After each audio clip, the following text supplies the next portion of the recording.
There we go.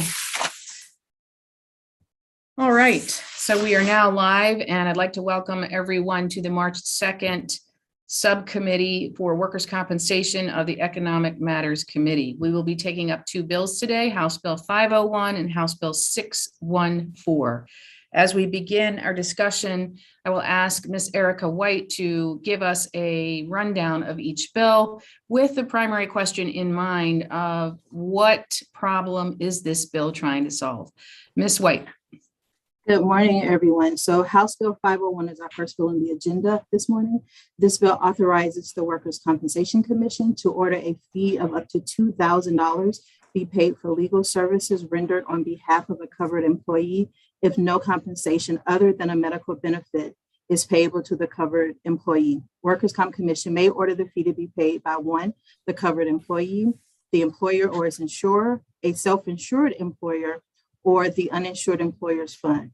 The bill must be construed to apply only prospectively and may not be applied or interpreted to have any effect on or application to any claims arising from events occurring before the effective date. Do we have any questions or discussion? Just Delegate Rogers. thank you, Madam Chair. So I just want to go back to your initial question. What is the bill actually trying to solve? Madam Chair, if I may. Delegate Balderrama. Thank you. And I sent a chat saying apologies for the noisy environment I'm in. I could not get back to the office in a timely manner. Anyway, if I may defer to those who I sponsored the bill on behalf of, which would be, I think I see Mr. McAllister here. Would that be a problem? Well, we're not going to go through a rehash of public testimony. No, I wasn't going to do that.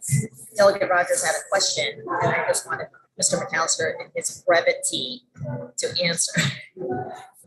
I could give a non-attorney legalese response in that there are clients out there, who am I answering to? Delegate Rogers, there are clients out there who in some instances have workers' comp issues where it's ongoing for, I don't know, God forbid, years. And for them to have an attorney to represent them appropriately, because a lot of folks won't take the time to represent. And I'm not giving the greatest answer, but it's basically that. So the reason I was willing to sponsor this bill was looking out for constituents whom I know personally who had ongoing issues with workers' compensation. And for these attorneys to go at bat for them every time they have a hearing, because some of these constituents will go before the commission and not have proper representation, right? And if these attorneys are able to be successful, that's the only time they would be compensated. If the workers' comp client wins their case, that's the only time, as I understand it, that the attorney would be paid. Again, not a very fancy response, but. Madam Chair, just to follow on to the sponsor, and if she wants to defer, and this is something, to your point, Madam Chair, I'm not trying to rehash the committee, but I guess one of the concerns that I have heard and I guess also have is this just another way to create revenue for attorneys that, wouldn't necessarily, be there were it not for this piece of legislation? So I would just give us comments saying I've heard there's stories around that this is a cottage, whatever I've heard the first time I've heard cottage industry. I didn't even know what the heck that meant. But to your point that it was stated by some folks that would be the case. I personally, I am not an attorney, which is why I wanted Mr. McAllister to just give a sentence as to why it was needed. So, but I will defer to the chair. Delegate Valderrama, I will allow Mr. McAllister to give us a 30 seconds or less answer as to what the problem is that the bill is trying to solve. Mr. McAllister, please keep it brief. I will do my best. Let me just say, workers' compensation, if you're hurt on the job, you have the right to lifetime benefits. Those benefits are medical treatment, lost wages called temporary total, permanent partial disability. When the claimant gets money, the lawyer gets paid. But if the only thing the claimant needs, somebody comes to you and says, I need a surgery, and I go to get the surgery approved, I don't get an attorney's fee for handling that. And there are claimants who no longer have the right to money benefits. And I can explain that to you if you have more than 30 seconds. Those claimants have the right to ask for lifetime medical treatment, but they can't get a lawyer to go to the commission with them. So what happens is the insurance company denies it. The client can't get a lawyer to go to the commission, so they don't go to the commission. They put it through health insurance, and they put it through medical assistance, and they put it through Medicare. So the cottage industry that's out there that's being fostered is the rest of us are paying for medical treatment Okay, that should have been so- paid for by comp. Thank you. Thank you, Mr. McAllister. Ms. White, can we just reference your knowledge on the bill in the sense with the information that was provided in the fiscal note? Do you know the extent to which the Workers' Comp Commission can authorize payment for medical bills now? Oh, that is actually a great question. And I am at the risk of sounding like Delegate Valderrama. That would actually probably be a really great question for maybe IWIF or somebody to answer. Okay, so with their there is a experience. representative here from IWIF. Mr. D'Alessandro, did you want to take that question? But again, you're on the same clock as Mr. McAllister. So thank you, Madam Chair. Yes, the commission through regulation is where the attorney fee schedule was set forth. And in the situation Mr. McAllister set forth, the commission has the right to assess a fee, even in a case where it's only for medical treatment, if they feel that the insurance company has brought that issue frivolously, meaning the claimants should have been processed accordingly, but we use that not having an attorney against them. The commission can assess a fee for frivolous issues to the claimant's attorney, even though no compensation was paid. Okay, so that is, can you tell us how often that happens in the sense of IWIF fund, which is the fund that insures the state workers? We've never been assessed that because we've only had this come up 5 or 6 times a year over the last 5 years. So we've never had a situation where it's been brought to our attention that some injured worker was out there without the means to get through the commission. I'm not saying it hasn't happened with other carriers, Madam Chair, but in the last 5 years, we're averaging about 5 cases a year, and that's between Chesapeake and IWIF. So really for IWIF, we're maybe averaging about 2 per year. Okay, do we have any other questions from members? Got our hands up. Thank you, Delegate Arntz. Can I go? Or I Yes. think Lily might have been up first, Madam Chair. No, you have Go first. go Okay. ahead, Delegate Arntz, go ahead. Yeah, I looked at this bill. I actually have personal experience with a couple constituents where this bill kind of makes a lot of sense to me in the manner that I have a guy who's totally unable to work. He's been a victim of something. He lost his body, lost his legs, and he does not have a means to get somebody to represent him. And when he goes out to try to find another lawyer that may take up his cause, that lawyer sits back and says, well, I have to judge this on what I think the merits of me making money on or me getting paid on. And we're asking attorneys to go out there right now based on me thinking that I have a problem and saying, hey, can you run this up the flagpole for me and see if I can get this surgery done? Now they're at the risk of sitting with the employer, with the workman's comp, the state, and all this commission. And I've been assured there's vehicles and ways around it, but I've not seen anything in actual practice. And I just feel very sympathetic to people who cannot possibly help themselves, and they're relying on us to make some of these decisions helpful. My biggest problem with the bill is I'd like to tighten it up so we don't see the misuse that Delegate Mike mentioned earlier about it. I'm choking on something here, but Mike mentioned this earlier about somebody actually taking advantage of it. That would be my biggest concern with something like this, because there are people in need. And thank you for the time, Madam Chair. Thank you, Delegate Arntz. Delegate Chi. Thank you, Madam Chair, and congratulations on chairing this committee. You're doing an excellent job. So I just want to clarify my understanding. A couple of things. First of all, it sounds like what this bill does is codifying an existing practice, correct? So by regulation, we can already do this, but we're just codifying it. The second thing is I'm trying to understand. So currently you have to win the case in order to be awarded the legal fees. but this bill would allow people who do not win also be awarded legal fees, correct? No? Okay. Wait, who said no? Mr. Ms. White? Mr. McAllister was shaking his head. I thought my understanding, and please correct me, is that if they wanted to award these fees, they could award these fees, or they could do it by regulation, if I'm not mistaken. Mr. McAllister was Shaking his head. Okay. was shaking his head on the okay. second question. So please clarify my So, understanding. okay, so Ms. White, in the fiscal note on the bill, I believe it says that it codifies an existing practice in the Code of Maryland regulations that authorizes the commission to approve fee in exceptional circumstances. And it notes that the Work Comp Commission has the flexibility to set the fee. So for example, it would not necessarily be limited to $2,000. Am I reading that correctly? And you are muted. You are reading it correctly. Okay. So that came in the fiscal note, that it does codify an existing practice, but please note that difference, that it can be done now in exceptional circumstances beyond the $2,000. This bill would limit it to the $2,000. Delegate Mounts. I'll try to be quick. I really don't have the suggestion at the time. I just want to add this to the conversation. The person Delegate Aaronson was referring to, I know personally. I knew him before he was walking, and I knew him after he was taken out while I was in a manhole working for Washington Sanitary Commission.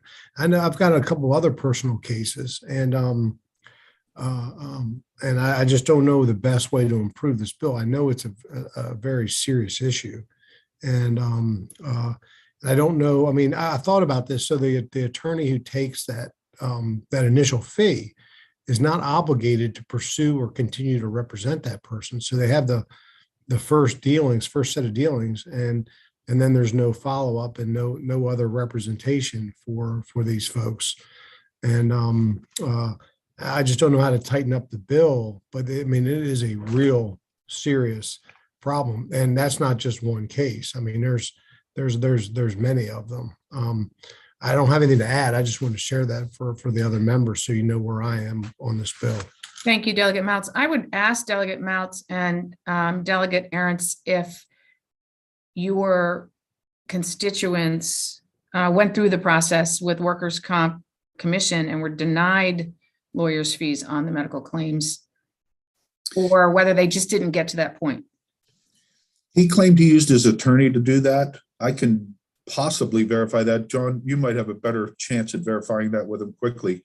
But his story to me was that he has tried every avenue and every venue. He's changed lawyers, and even trying to change an attorney right now is very difficult because there's no benefit to the attorney to say, gee, I want to take on a case. And again, I understand there are some things where we don't necessarily want to do this, but these are the victims. These are people who cannot take care of themselves. They're being paid a sum, but they don't have the ability to just sit back and say, hey, I got a deal. I need to get out and get help. I have been hurt through no fault of my own, and I'm being refused. And to me, that's troublesome. And I don't think they're bad attorneys necessarily, but people typically want to get paid for the job that they're doing. And so it makes it difficult for them to assess it just by what they've communicated with this person, to assess it to see where it can go. I've spoke to the commission a couple of times on it, and they've been very helpful. And I would venture it's a problem a lot bigger than what I heard. But, you know, people do tend to abuse some of these systems, but there are checks and balances in this bill as I read it to ensure that it has to be approved by the commission. So that would encourage them to at least approach the commission, which would ensure that. And again, I'm sympathetic to this one. So thanks. Delegate Motz, did you have another question? What was the question I needed to verify about the attorney representation? Hold on, Brian. Did they ever request medical fees be approved by the Work Comp Commission? Did you ever request medical fees for the workers' compensation? Why don't you mute yourself? There you go. And Delegate Chi. Thank you for the second bite. So what would be the downside for codifying this existing practice? Maybe that could be a question for some industry advocates. Can Nancy Egan, for example, chiming out something like that? Ms. Egan, you've been asked 30 seconds or less, what's the downside to do this? I think that if you do look in the fiscal note, it's been left to the Workman's Comp Commission to set up the regulations, and they just made recent changes raising some of the limits that are under the current COMAR. And as Delegate Watson has already said, they can actually award more than the amount that's being prescribed in the bill. So it doesn't mean, it means that you don't have to keep going back and forth into the statute to make changes, which gives the commission more flexibility instead of having to go back to the legislature each time. Thank you. Delegate Chi, do you feel that's, or do you want to hear from somebody else, or do you feel that's good So enough? basically, we're in general agreement. It's just that we don't need this bill, is the opposition's argument, because we can already allow, the current regulation already allows this to happen and offers more flexibility. Is that what I'm hearing? Okay, thank you. Delegate Motz?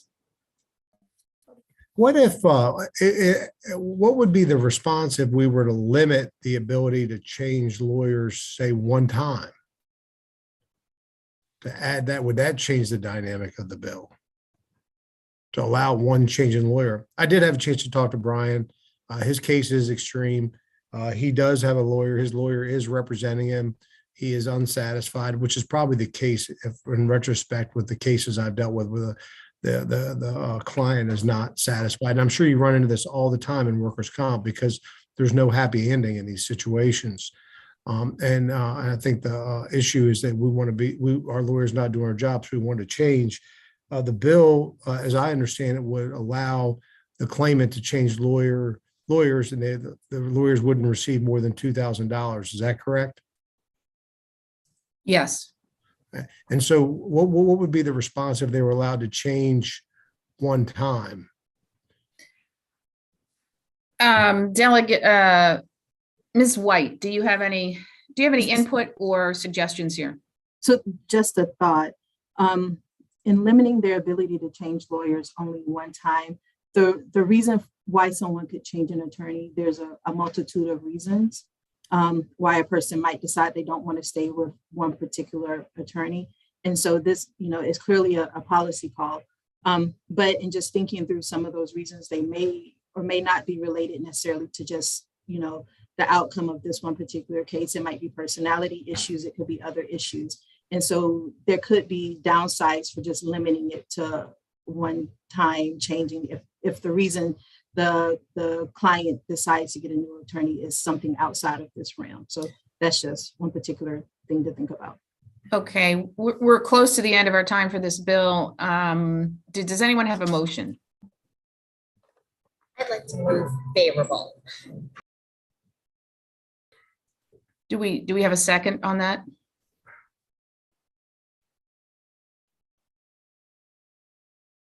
I'll second it. I'll All second it. right. So the bill has been moved favorable and seconded. Ms. White, do I call the roll? I can pray to make it easier. I can do it. I can do it. Okay. But is there any discussion on the favorable motion before we call the roll? Yeah, I have. Delegate Mouts and then Delegate Aaron's. Yeah, I prefer to hold the bill. Delegate Aaron's. I would say Okay. similar. I have a couple, it's seconded already. So I will have questions when we get it to the floor. If this moves forward, I'll probably end up supporting the bill, but I'm still not 100% clear on the bill. That but I'll vote for the bill here if we can discuss it on the floor. Not our floor, our committee. I'm sorry, committee. Delegate Valderrama. Delegate Mouse, would you like to hold the bill with the possibility of an amendment, or you just want to hold it? No, just for the possibility of an amendment. Be okay with that? You would be okay with that? Yes. Delegate Rogers. No, I think if we're going to hold it to try to make the bill better, I'm I'm good. Delegate Ernst? You're muted and your hand is up. I'm done. You're done. Okay. So would you like to withdraw the motion, Delegate Valderrama? Yes, I withdraw my favorable motion on the premise that Delegate Mounts would like to move it for a potential amendment. Okay, so we have a consensus that we're going to hold this bill while someone works on an amendment, and it will stay with us until that happens. But if somebody has an amendment, then they need to do that ASAP, because our chair likes to get these bills moved quickly. So I would say today is Wednesday, right? So I would say try to have something initially by the end of the week, Monday at the latest. Okay, we're moving on now to Bill 614. And Ms. White, I would like to start this discussion off with you. And again, with the question of what problem is this bill trying to solve? My understanding is that this bill is trying to make it so that medical cannabis can be, workers' compensation can authorize the use of medical cannabis without any penalties for people who who qualify for workers' compensation benefits. Okay, Delegate Valderrama, did you want to add anything to that? You're muted. Buttons are so sensitive, and I apologize, it is noisy where I'm at. Having said that, I want to point out, if people will recall the hearing, there was a constituent, Mr. Shepherd, who has one of those extreme cases that Delegate Mounts and Delegate Ernst mentioned about their constituent. And he has unfortunately had to go through an opioid addiction in his past life, only to find that marijuana has been a very resolving solution for him. With that said, I just find it we already approved, as everyone knows, medicinal cannabis. So why does a person who is suffering from this workers' compensation injuries have to pay for to me, again, I know I'm putting it in simplistic terms, have to pay for their marijuana when everyone else, why is it okay that we can have folks who get addicted to opioid and they don't have to pay for that, but they have to pay for their marijuana? So basically, he gets a reimbursed, but why go through that process? And again, not a fancy answer. Okay. I'll just stop there. Thank you. Thank you. Do we have any questions or discussion? Delegate Ernst. You're muted. Put that, I actually run these meetings. I can't figure it out right now. I just have questions on it. I think what Delegate Valderrama said is valid. There are exceptions, and I would think there has to be a way to handle these exceptions. I mean, there are always an extenuating circumstance. I just worry about we already have it for medical, and there got to be a way to handle it. And I'm not clear that this bill addresses that. It's a blanket thing, and I think we'll see a big influx on it personally. So, thank you, Delegate Rogers. Thank you, Madam Chair. I was just gonna add on to what Delegate Ernst mentioned by asking, I mean, if we legalize recreational marijuana, do we even need this?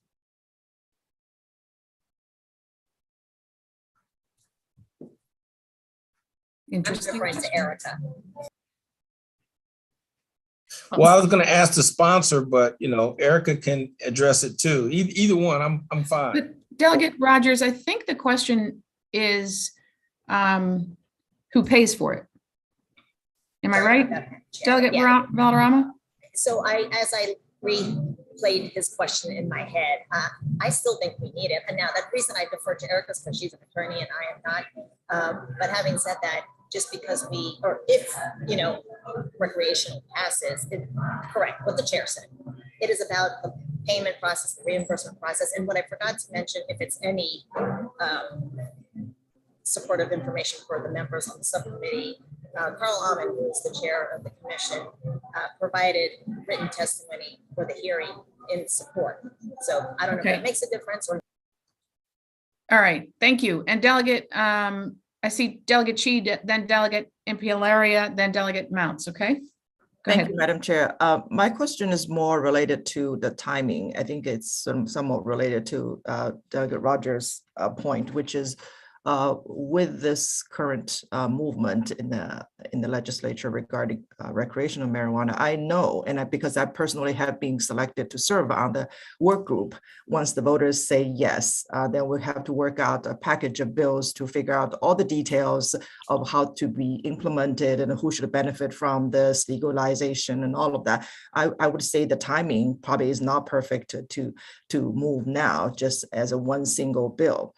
So, that's just my take on that. Okay. Thank you, Delegate Implaria.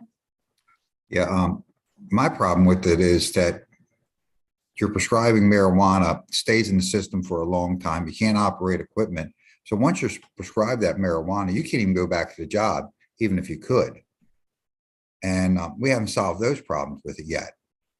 So if there is something else that happens on the job and the person's tested, he's going to have marijuana in his system. And it creates a whole new set of problems, but we haven't studied yet. So, that's my problem with the bill. Thank you. Delegate Mounts. Yeah, I've got concerns with this bill, and I'm not going to be voting for it. There's so much involved with adding marijuana into the mix of workers' comp remedies. And the things that are going on in society through marijuana. Maybe I'm old for my time right now, but the controls just aren't there. And there's all sorts of potential problems. I just wanted to make sure everybody knew where I was on the bill. Okay, and I will go back to the council, Ms. White. It's my understanding that the fiscal note explanation does say that the Workers' Comp Commission can do this now. And that I believe they cited statistics that there have been claims that have been paid by our quasi-state agency, IWIF, for medical marijuana. And I wanted to ask Delegate Valderrama if her constituent is getting reimbursed for the medical marijuana, or is he just not getting paid at all for it? He is, but it was the Can't hear process. you. Sorry. He is, but it was the process in which it was happening. But just to save everyone's time, before there's any more other. Delegate Valderrama, we cannot hear you. Can you hear me now? Very, very faintly. I'm sorry, my cord is not working. I just want to say, in the interest of time, that based on all the members' commentary, and I just want to thank the chair for bringing it to subcommittee. I already knew where this bill was going when I spoke to the chairman, but I wanted to have a full discussion and debate regarding it. So with that said, I would like to, instead of having to the record it going down, I would like to withdraw the bill. Second. Okay. The motion is for the sponsor to withdraw the bill, and it has been seconded. Discussion with Johnny, Delegate Mouth, sorry.